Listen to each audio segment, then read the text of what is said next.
अस्सलाम वालेकुम, मैं हूं शाहजेब खानजादा। आलमी इदारा सेहत ने कोरोना वायरस को आलमी वबा करार दे दिया है और इसके फैलाव और शिद्दत पर तशवीश का इजहार किया है। इस हवाले से आलमी इदारा सेहत की जानिब से बार बार खबरदार किया जा रहा था कि कोरोना वायरस आलमी वबा की शक्ल इख्तियार कर सकता है।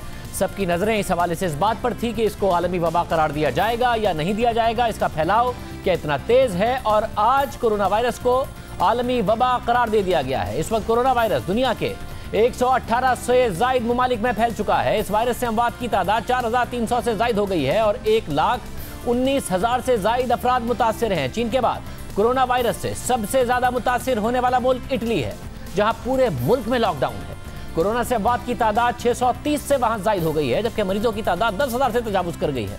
पाकिस्तान में भी आज कोरोना वायरस का एक और केस सामने आया और मुल्क भर में कोरोना के मरीजों की तादाद मजमूई तौर पर 20 हो गई है। गिलगित बल्तिस्तान हुकूमत के तर्जुमान के मुताबिक स्कर्दू से ताल्लुक रखने वाले 14 साल लड़के में वायरस की तस्दीक हुई है। तर्जुमान के मुताबिक कोरोना से मुतासरा मरीज 25 फरवरी को ईरान से पाकिस्तान पहुंचा था और 5 मार्च को स्कर्दू पहुंचने के अगले ही दिन बीमारी की अलामात जाहिर होने पर उसे अस्पताल मुंतकिल किया गया। इससे पहले गुज़िश्ता रोज कोयटा में कोरोना का पहला केस सामने आया था, जबकि सिंध में कोरोना के 2 नए केसेस की तस्दीक हुई थी। और आज गिलगित बल्तिस्तान में एक और केस की तस्दीक के बाद मुल्क भर में कोरोना वायरस के मरीजों की तादाद 20 हो गई है। उनमें से कराची में 14, हैदराबाद और कोयटा में 1-1, इस्लामाबाद और गिलगित बल्तिस्तान में 2-2 केसेस सामने आ चुके हैं। इस वक्त पाकिस्तान में कोरोना वायरस के सबसे ज्यादा मरीजों की तादाद सिंध में है और पाकिस्तान में सामने आने वाले तमाम वो मरीज हैं जो बैरून मुल्क से सफर करके पाकिस्तान पहुंचे हैं। किसी भी मरीज से पाकिस्तान पहुंचकर किसी और को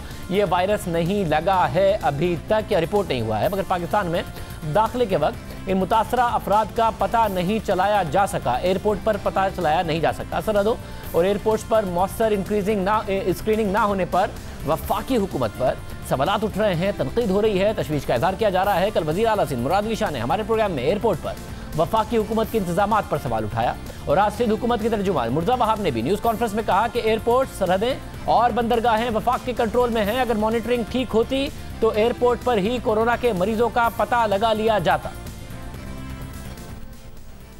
पाकिस्तान का एक्सटर्नल बॉर्डर हो या सी पोर्ट हो या एयरपोर्ट हो, ये तीनों मामलात वफाकी हुकूमत के कंट्रोल में है, यानी कि किसी भी सूबाई हुकूमत का इन पोर्ट्स ऑफ एंट्री के ऊपर कोई कंट्रोल नहीं है। अगर सर्वेलेंस सही चल रही होती, अगर मॉनिटरिंग सही चल रही होती, तो मेरे ख्याल में ये 14 के 14 पेशेंट्स को एयरपोर्ट पर डिटेक्ट कर लिया जाता और ये कराची या हैदराबाद दाखिल नहीं हो पाते। फेडरल गवर्नमेंट हमें ट्विटर के हद तक नज़र आती है, मीडिया के हद तक नज़र आती है, बट प्रैक्टिकल अंदाज से नज़र नहीं आती। और मैं वज़ीर आज़म के लेवल पर भी ये कहना चाहूँगा कि काश कि वज़ीर आज़म पाकिस्तान खुद इस मामले को पर्सनली मॉनिटर कर रहे होते। वज़ीर आला सिंध ने कई बार कोशिश की है इस मामले पर वज़ीर आज़म पाकिस्तान से बात करने की, लेकिन अभी तक अनफॉर्चुनेटली वज़ीर आज़म पाकिस्तान से इस मामले पर कांटेक्ट नहीं हो पाया। वफाकी काबीना का कल इजलास हुआ और मुझे हैरत इस बात पे हुई कि उस इजलास के अंदर कोरोना वायरस के हवाले से कोई ब्रीफिंग नहीं थी। ये प्रायोरिटी शो करती है वफाकी हुकूमत की। कल वज़ीर आला सिंध ने हमारे प्रोग्राम में तनकीद की थी और मुख्तलिफ सवालात उठाए थे। आज मुर्जा वहाब साहब ने और ज़्यादा सख्त तनकीद की है। इस वक्त पाकिस्तान के जो हालात हैं और कोरोना वायरस जिस तरीके से दुनिया में फैला, आलमी वबा, इसको करार दे दिया गया है। अगर सबसे कोई बुरी चीज़ हो सकती है पाकिस्तानियों के लिए वो ये कि सूबा और वफाक में इख्तलाफात इस हवाले से हों। वज़ीर आज़म के मामले खुसूसी बराए सेहत ज़फ़र मिर्ज़ा हमारे साथ मौजूद हैं। ज़फ़र मिर्ज़ा साहब, बहुत शुक्रिया। मेरे साहब, कल ज़ाहिर है वज़ीर आला सिंध ने कुछ सवालात उठाए, आज वज़ीर आला सिंध के तर्जुमान भी ये बात कर रहे हैं कि एयरपोर्ट, बंदरगाहें, जो एंट्री पॉइंट्स हैं वो वफाक के कंट्रोल में होते हैं। वफाक इस मामले को संजीदा नहीं ले रहा, एयरपोर्ट पर निगरानी नहीं हो रही, किसी मरीज़ का एयरपोर्ट पर पता नहीं चल रहा। पहले भी वज़ीर आला सिंध ने कहा था, दोबारा कह रहे हैं कि ये मौसर और बेहतर इंतजाम किए जाएँ जो एंट्री पॉइंट्स हैं, जो एयरपोर्ट्स हैं। लेकिन जी बात यह है कि हमारे जो पॉइंट ऑफ एंट्रीज हैं वो यकीनन एक वफाकी फंक्शन है, लेकिन इसमें हम ऑलरेडी सूबों के साथ मिल के काम कर रहे हैं। सूबों ने अपने में बहुत सारे लोग दिए हुए हैं।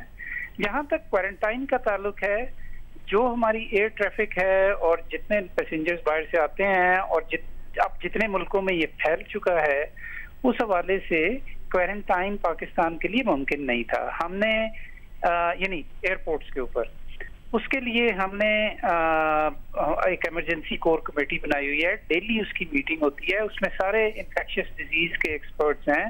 सबके साथ मशवरे के साथ इस नतीजे पे हम पहुंचे कि हम, और उस डिस्कशन के बाद हमने एक SOP बनाया, वो काम कर रहा है, ऐसी बात नहीं है। जो अभी तक मरीज जो हैं जो पॉजिटिव कंफर्म हुए हैं, उनमें से कई हमने एयरपोर्ट्स पे ही उनको आइडेंटिफाई किया है, बाज वहां से गुजरने के बाद आइडेंटिफाई हुए हैं।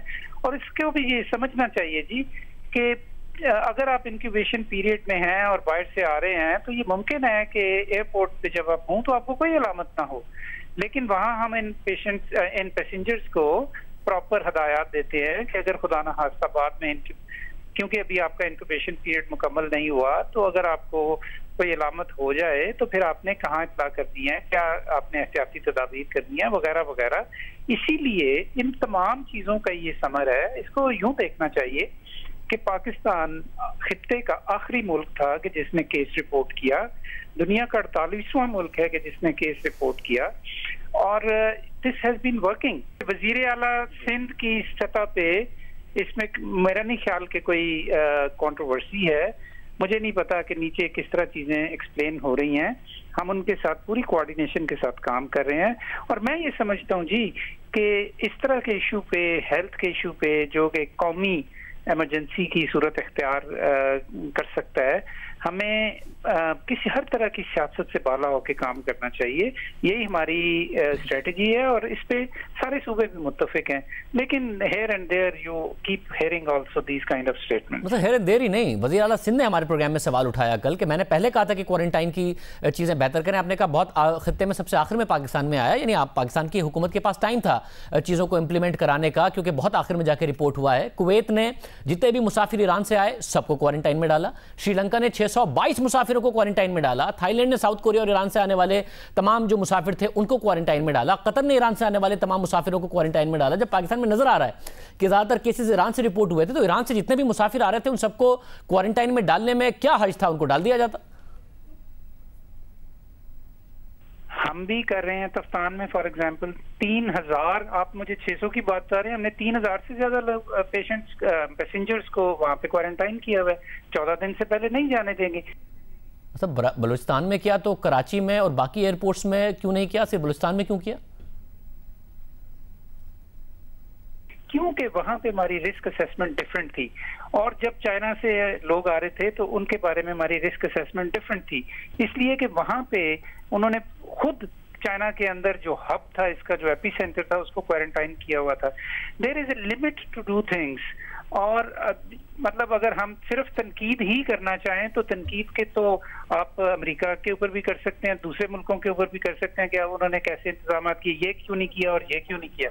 मतलब बात तनकीद की नहीं है। जब आपको नजर आ रहा है बलूचिस्तान में कि जो ईरान से लोग आ रहे हैं, वहां पर आपने एक रिस्क असेसमेंट किया है जिसकी बुनियाद पर आपने वहां पर सबको क्वारंटाइन में डाला है, तो एयरपोर्ट पर जो ईरान से लोग आ रहे हैं उन सबको क्वारंटाइन में डाल देते, एक फैसिलिटी वहां बना देते, इसमें क्या हर्ज था? जी वो चाहते थे, लेकिन क्वारंटाइन की फैसिलिटीज हमने कभी इन्वेस्ट ही नहीं किया इस एरिया के अंदर। 70 साल के अंदर हमने हुकूमत हेल्थ में खर्च क्या किया है? हमने किस तरह अपने अदारे जो हैं वो स्ट्रॉन्ग किए? बलूचिस्तान में तो सबसे कम सहूलियात हैं, वहां तो आप लोगों ने कर दिया। ये तो जो हमने जिस तरीके से ये इमरजेंसी की बेसिस पे ऊपर पॉइंट ऑफ एंट्रीज को स्ट्रॉन्ग किया, तो हमें ही पता है। बात ये है कि हर मुल्क को अपनी अपनी सूरत हाल सामने रखते हुए रिस्क असेसमेंट करने के बाद मुख्तलिफ इक़दामात मुल्क करते हैं। हमने जो किए, हमारा ये ख्याल है कि दे वर गुड इनफ कि हमारे पास अब तक इतने कम केसेस हैं। आने वाले दिनों में सूरत हाल पे नजर रखे हुए हैं, सूबों के साथ मिल के बैठ के इसके बारे में फैसले करेंगे। लेकिन अब तक का जो हमारा स्ट्रेटजी है, we think and actually now it is being recognised outside the country कि Pakistan has done well. Sindh हुकूमत का ये एतराज़ भी है कि वज़ीर आज़म इस मामले को संजीदा नहीं ले रहे हैं, कोई ऐसी इमरजेंसी की सूरत हाल नहीं दिखती है, उन्होंने सूबों पर मामला छोड़ दिया। वगैरह कल काबीना का इजलास था, उसमें भी कोई संजीदगी से इस मामले पर बात नहीं हुई है। क्या ये सच है? नहीं, कल के जो वफाकी काबीना का जो इजलास था उसमें भी इसके ऊपर बात हुई, और मैं अभी थोड़ी देर पहले प्राइम मिनिस्टर हाउस से आया हूँ एक लंबी मीटिंग के बाद जो प्राइम मिनिस्टर साहब ने चेयर की, और हर इसके पहलू के ऊपर हमने गौर फिक्र किया, प्लानिंग के हवाले से, प्रिपरेशन के हवाले से, और इस सिलसिले में कुछ फैसले भी हुए जो आने वाले चंद दिनों में इंशाल्लाह आप तक पहुंच जाएंगे। मुज़फ़्फ़र, वज़ीर आला सिंध ने हमसे बात करते हुए एक और बात की। उन्होंने कहा कि मैं हैरान हूँ, खुश हूँ कि दूसरे सूबों में कम केसेस आए हैं, मगर हैरान हूँ कि 2355 लोग ईरान से सिंध आए और वहाँ पर इतने ज़्यादा केसेस रिपोर्ट हो रहे हैं। 13836 बाकी सूबों में आए हैं, मगर वहाँ पर कम केसेस रिपोर्ट हो रहे हैं। मगर अच्छी बात है, मगर मैं हैरान हूँ। इसमें हैरानी की कोई बात नहीं जी।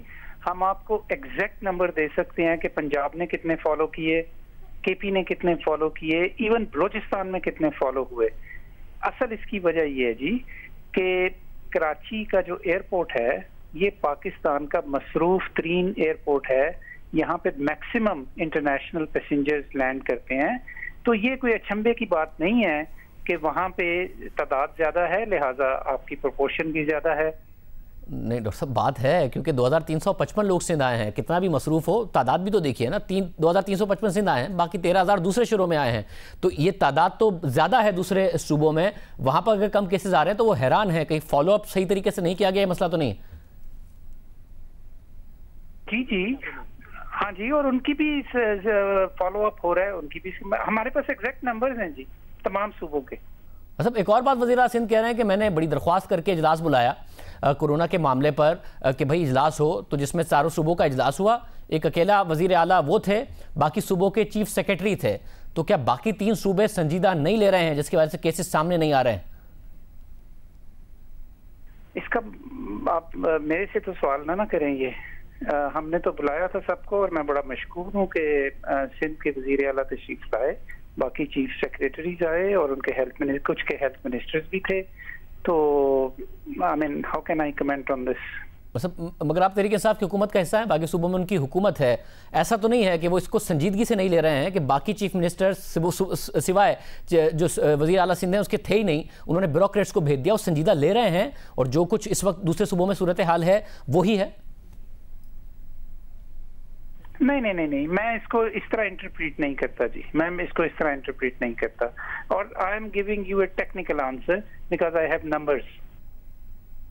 मतलब साथ में भी बताएगा कि जो एयरपोर्ट पर लोग आए हैं कराची एयरपोर्ट से, वो कह रहे हैं हमसे फॉर्म भरवाते हैं, फिर उसको चेक भी नहीं करते हैं, स्क्रीनिंग भी कोई नहीं हो रही है, टेम्परेचर टेस्ट भी नहीं किया जा रहा है। तो कराची एयरपोर्ट पर बहुत सारे लोग, हुकूमत के अलावा लोग भी जो मुसाफिर हैं, वो ये कह रहे हैं कि कोई ऐसी फैसिलिटीज़ नहीं है, कोई स्क्रीनिंग नहीं हो रही। देखें, मैं आपको इसके बारे में भी बता देता हूं, बल्कि अच्छा है आपने मेरे से ये सवाल कर दिए। सोशल मीडिया पे 2-3 इस तरह के मैसेजेस आए पढ़े लिखे लोगों के कि जी हमारी तो वहां पे कोई स्क्रीनिंग नहीं हुई। मैंने उन लोगों के नाम भेजे अपनी टीम्स को कि देखें कि इन लोगों ने फलानी फ्लाइट पे हेल्थ डिक्लेरेशन फॉर्म भरा था कि नहीं भरा था। हमने उनके हेल्थ डिक्लेरेशन फॉर्म ढूंढ लिए। अगली बात है कि स्क्रीनिंग हो रही है या नहीं हो रही, तो इसको जरा समझने की कोशिश करें। एक स्क्रीनिंग है स्कैनर के जरिए, जिसमें कि आपको थर्मोगन आपके माथे पे लगाने की जरूरत नहीं है अगर वो स्कैनर अच्छे तरीके से काम करे, क्योंकि जब आप चल के आ रहे हैं ना, तो आपका एक ह्यूला जो है वो स्क्रीन पे आता है, और अगर आपका टेम्परेचर ज्यादा हो तो वो रेड हो जाता है। लिहाजा आपको ऐसे पैसेंजर्स के लिए जहां पे वो थर्मोस्कैन के जरिए गुजर रहे हैं, आपको थर्मोगन्स की जरूरत नहीं होती। लोग ये समझते हैं कि अगर थर्मोगन से हमारा टेम्परेचर नहीं लिया तो इसका मतलब है कि इन्होंने स्क्रीनिंग ही नहीं की। आप मेरी बात समझ रहे हैं?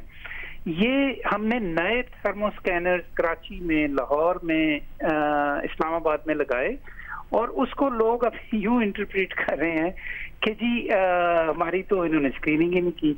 तो एक्चुअली हमें पता है कि वो स्क्रीन हो गए हैं।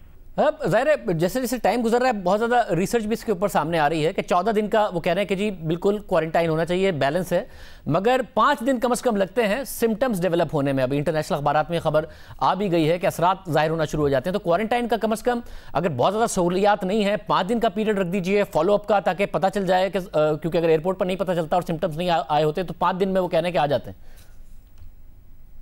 नहीं, ये गलत बात है, ये बिल्कुल गलत बात है। इसका जो इंक्यूबेशन पीरियड अब तक जो डिफाइन हुआ है वो 14 दिन का है, और अलामात जो हैं वो 2 से 14 दिन के दरमियान किसी वक्त भी आ सकती हैं। मतलब 14 दिन तो है जो मैक्सिमम टाइम है जिसका बैलेंस है, मगर 5 दिन के अंदर वो कह रहे हैं एवरेज है जिसमें रिस्पॉन्ड करना लोग शुरू करते हैं, तो 5 दिन तक ही आप लोग क्वारंटाइन कर लें या 5 दिन तक, क्योंकि इंटरनेशनल अखबारात में भी बाकायदा आ रहा है। नहीं जी, मैं भी आपको बता रहा हूँ ना, मैं पब्लिक हेल्थ बंदा हूँ, हम इसको सारी चीज को मॉनिटर कर रहे हैं। I am also giving you a figure.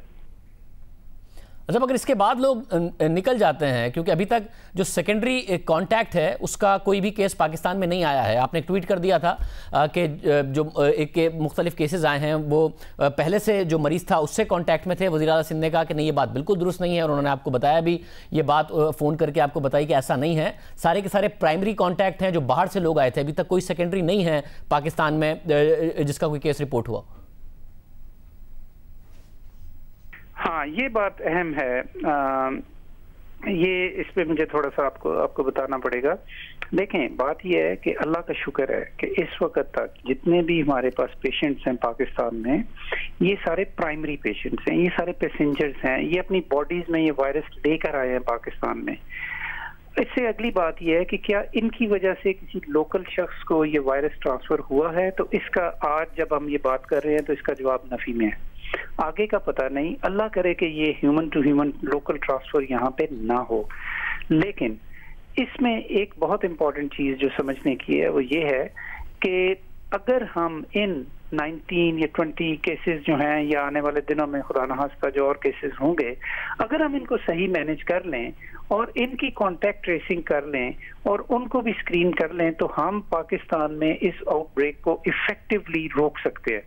अब अगली बात यह है कि जो वो ट्वीट का आप बात कर रहे हैं, तो उसमें मैंने फिर वो इसके बारे में एक दोबारा भी ट्वीट की थी, और वो ये थी कि एक्चुअली एक पेशेंट आए, उनकी जब हम कांटेक्ट ट्रेसिंग कर रहे थे तो उसमें हमें पॉजिटिव लोग मिल गए, लेकिन उन पॉजिटिव लोगों की जब हमने हिस्ट्री ली तो वो खुद ट्रैवल भी करके आए हुए थे। आप मेरी बात समझ रहे हैं?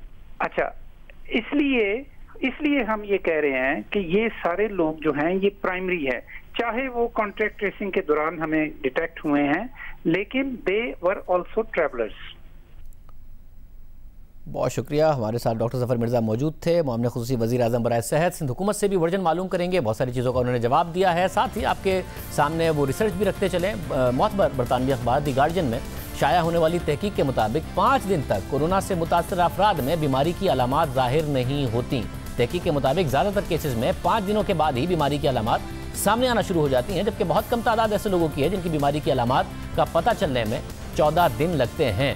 इसी तरह BBC में शाया होने वाली खबर के मुताबिक साइंसदानों ने तहकीक की है कि कोरोना वायरस की अलामात जाहिर होने का में जो औसतन 5 दिन लगते हैं, जबकि Bloomberg school of public health के रिसर्चर जस्टिन लेस्लर अपनी रिपोर्ट में उन्होंने कहा है कि मौजूदा डेटा के मुताबिक कोरोना वायरस से मुतासर होने के बाद 98% लोग जिनमें अलामात जाहिर हुई हैं वो 11 दिन के अंदर ही हुई हैं, जबकि हर 10,000 में से सिर्फ 101 अफराद ऐसे हैं जिनमें 14 दिन बाद बीमारी की अलामात सामने आई हैं। इसलिए दुनिया भर में 14 दिन के लिए क्वारंटीन में रखने की मुद्दत को अच्छा बैलेंस और ज़रूरी इकदाम करार दिया गया है। बात करेंगे सिंध हुकूमत के तर्जुमान मुर्तज़ा से। मुर्तज़ा साहब बहुत शुक्रिया। मुर्तज़ा साहब, ज़ाहिर है अब आलमी वबा इसको करार दे दिया गया है। अगर इस वक्त कोई सबसे बुरी खबर पाकिस्तानियों के लिए हो तो वो ये कि आपके और वफाकी हुकूमत के ताल्लुकात ख़राब हो जाएँ या इस डिबेट में हम पड़ जाएँ और ब्लेम गेम में पड़ जाएँ। वो कह रहे हैं एयरपोर्ट पर फैसिलिटीज़ को हमने बेहतर किया है, स्क्रीनिंग फैसिलिटीज़ बेहतर हैं, और कल बाकायदा ब्रीफिंग वज़ीर आज़म ने ली थी कोरोना के मामले पर। हम बड़ा संजीदा ले रहे हैं इस मामले को।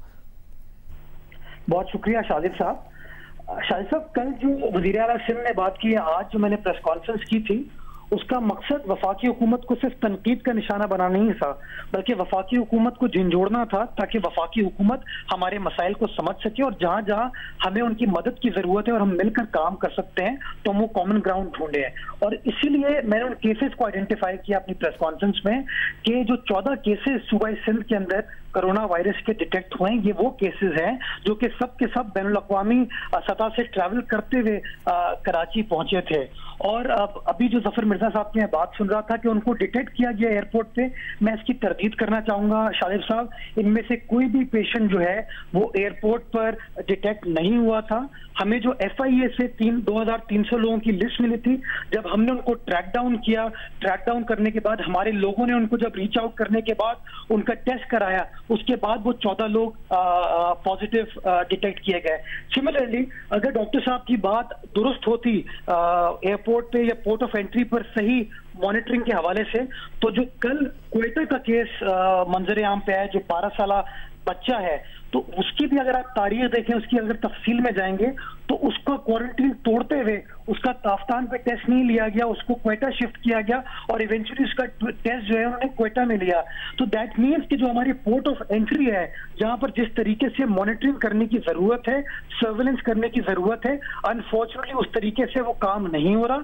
हमारी प्रेस कॉन्फ्रेंस करने का मकसद वफाक के सामने इस इशू को आइडेंटिफाई करना था, ताकि वफाक और बेहतर तरीके से इस मामले को रिजॉल्व कर सके। उन्होंने कहा कि हमारे पास बस इतनी फैसिलिटीज हैं जैसा कि, और उसके में हम मैक्सिमम जितना कर सकते हैं वो कर रहे हैं। और उन्होंने ये भी कहा कि एयरपोर्ट पर हमने जो स्क्रीनिंग फैसिलिटीज है वो बदल दी है, जिसकी वजह से मुसाफिरों को पता नहीं चल रहा, मगर उनका टेम्परेचर बाकायदा डिटेक्ट किया जा रहा है। और अगर नहीं होगा टेम्परेचर, किसी को अलामत नहीं आई होंगी, तो कैसे पता चलेगा कि भाई उसको कोरोना है? मैं शादिब साहब बड़ी जिम्मेदारी के साथ आपको ये बात अर्ज करता हूं कि वो जो 14 पेशेंट्स हैं, उनमें से कुछ ऐसे पेशेंट्स हैं जब वो कराची एंटर हुए, दे वर फीवरिश, उनको बुखार था, और उन्होंने बाद में जब हेल्थ डिपार्टमेंट ने उनसे रुजू किया, उन्होंने बताया कि हमसे किसी ने इस मामले पर तफसीलात शेयर नहीं की। मैं जो सोशल मीडिया पे खबरें चल रही हैं, जो ट्विटर पे आपने पैगामात अभी मीडिया पे दिखाए, मैं उसकी बात बिल्कुल नहीं करूंगा। मैं उन पेशेंट्स की बात करना चाहूंगा जिसमें से एक स्पेसिफिक पेशेंट है जिसने हेल्थ डिपार्टमेंट को बताया, जिसकी फैमिली ने हेल्थ डिपार्टमेंट को बताया कि जब मैं कराची शहर दाखिल हुआ तो आई वॉज फीवरिश और मुझसे किसी ने सवाल नहीं पूछा। जब नेक्स्ट डे हमारी जो प्रोविंशियल टास्क फोर्स की मीटिंग है, वजीर आला सिंध ने ये पॉइंट FIA हुकाम के सामने और एयरपोर्ट के जो नुमाइंदे उस मीटिंग में मौजूद थे, दोनों के सामने एक गुजारिशात पेश की। तो हम पहली बार इस इशू को रेज नहीं करें, हम तवातुर के साथ वफाक को आइडेंटिफाई करते रहें कि उनको अपनी परफॉर्मेंस को, अपने उस निजाम को और ज्यादा स्ट्रिंजेंट बनाने की जरूरत है। क्वारंटीन के हवाले से भी मैं आपको बताऊं कि जिन्ना इंटरनेशनल एयरपोर्ट के बिल्कुल बराबर में हमारा पुराना टर्मिनल अवेलेबल है। हमारी हेल्थ मिनिस्टर ने टास्क फोर्स की मीटिंग में गुजारिश की कि जो बराबर में आपके टर्मिनल है, जो कि अभी डायरेक्टली किसी फ्लाइंग सर्विसेज के लिए इस्तेमाल नहीं हो रहा, आप उसको क्वारंटाइन फैसिलिटी में तब्दील कर सकते हैं। और जो कोऑपरेशन आपको सूबाई हुकूमत की जरूरत है, वो कोऑपरेशन हम करने को तैयार है, हम आपके साथ काम करने को तैयार हैं। बट अनफॉर्चुनेटली जिस तरीके का रिस्पॉन्स आना चाहिए वो रिस्पॉन्स नहीं आता। इसका मुझे ये बड़ी अहम बात है। आप कह रहे हैं जगह भी मौजूद है, पुराना एयरपोर्ट मौजूद है और नहीं इस्तेमाल हो रहा, क्योंकि वो कहते हैं हमारे पास तो फैसिलिटीज नहीं है, सहूलियात नहीं है। ताफ्तान में तो हमने किया, अगर यहाँ पर आप जगह भी थी, सब चीजें थी, तो आइसोलेशन में, क्वारंटाइन में क्या कहा उन्होंने, फिर क्यों नहीं किया? शाहिद साहब, आप खुद इस शहर के पुराने रहने वाले हैं, आप नहीं जानते कि पुराना एयरपोर्ट का टर्मिनल आज भी अवेलेबल है? नहीं, वो तो मैं कह रहा हूँ कि फिर कहा क्या उन्होंने? वो तो अवेलेबल है, वो तो हज की दूसरी फ्लाइट्स के लिए कभी इस्तेमाल होता है, वैसे अवेलेबल है। उन्होंने क्या कहा जब अवेलेबल है? क्योंकि वो तो कह रहे थे कि नहीं है, सहूलियात का मसला है। सर, हमारी गुजारिश ही है ना कि अनफॉर्चुनेटली जिस तरीके से मीनिंगफुल रिस्पॉन्स वफाकी हुकूमत का आना चाहिए उस तरीके से नहीं आ रहा। इसीलिए आज प्रेस कॉन्फ्रेंस में इस बात पर जोर दिया गया कि जिस तरीके से वजीर आला सिंध ने खुद लीड ली हुई है, पर्सनली चीजों को मॉनिटर कर रहे हैं, अगर वजीर आजम पाकिस्तान के लेवल पर भी इसी तरह की अप्रोच आ जाए तो मैं समझता हूँ ज्यादा बेहतर तरीके से इस मामले को निपटने के लिए हम अपना किरदार अदा कर सकेंगे। बहुत शुक्रिया। मुर्जा वहाब हमारे साथ मौजूद थे। सिंध हुकूमत जो बातें कर रही है, वफाकी हुकूमत के हवाले से सवालात उठ रहे हैं। पुराने एयरपोर्ट की पूरी जगह मौजूद है, अगर क्वारंटाइन फैसिलिटी बनानी थी क्यों वफाकी हुकूमत की तरफ से नहीं बनाई गई है? ये बड़ा सवाल है, बड़ा अहम सवाल है। प्रोग्राम में ब्रेक शामिल करते हैं, वही हम बात करेंगे।